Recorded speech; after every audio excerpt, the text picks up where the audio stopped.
মৰমৰ ছাত্ৰ ছাত্ৰীসকল, আজি তোমালোকৰ মাধ্যমিকৰ ফলাফল ঘোষণা কৰা হ'ব।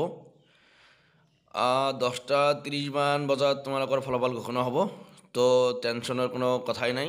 যদি পৰীক্ষা ভাল দিছা পৰীক্ষা ফলাফল ভালেই হ'ব।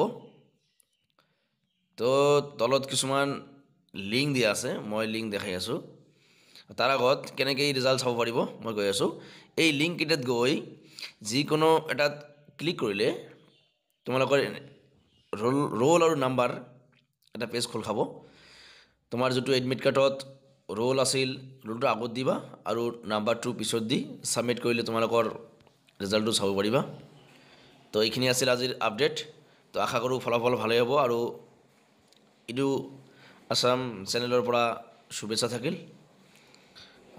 ফলাফল কেনে হয় কমেণ্ট বক্সত জনাবলৈ নাপাহৰিব। ধন্যবাদ।